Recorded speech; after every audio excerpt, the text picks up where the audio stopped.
ഇതായിരുന്നു ലോകത്തിലെ ഏറ്റവും പിശുക്കന്മാരായ കുടുംബം. അവർ എപ്പോഴും ടോയ്ലറ്റിനടുത്തിരുന്നാണ് ഫോൺ ഉപയോഗിച്ചിരുന്നത്. കാരണം അവിടെയാണ് അയൽവാസിയുടെ വൈഫൈ സിഗ്നൽ ഏറ്റവും നന്നായി കിട്ടിയിരുന്നത്. റോഡിൽ മരുന്ന് തളിക്കുമ്പോൾ അവർ ജനലുകൾ അടച്ചിരുന്നില്ല. കാരണം അത് വീട് തനിയെ വൃത്തിയാക്കുമെന്ന് അവർ വിശ്വസിച്ചിരുന്നു. 4 പേരുള്ള ഈ പാവപ്പെട്ട കുടുംബം ഒരു പിസ്സ പങ്കുവെച്ചു കഴിക്കുമായിരുന്നു. അവർ ഒരു സമ്പന്നമായ ജീവിതം സ്വപ്നം കണ്ടു. പക്ഷേ ഒന്നും മാറാൻ സാധ്യതയില്ലായിരുന്നു. എന്നാൽ ഒരു ദിവസം ജോണിന് ഒരവസരം ലഭിച്ചു.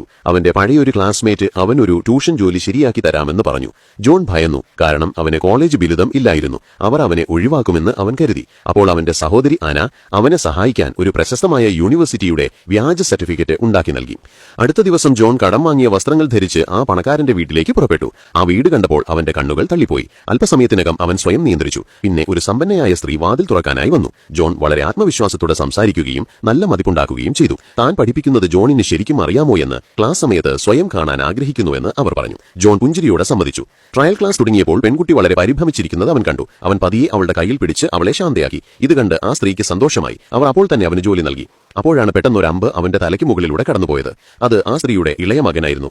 അവൻ നന്നായി ചിത്രം വരയ്ക്കുമായിരുന്നു. പക്ഷേ അവന് ADHD എന്ന അസുഖമുണ്ടായിരുന്നു. അവന്റെ വാശിയിൽ കാരണം ഇതുവരെ 15-ലധികം അധ്യാപകർ ജോലി ഉപേക്ഷിച്ചു പോയിരുന്നു.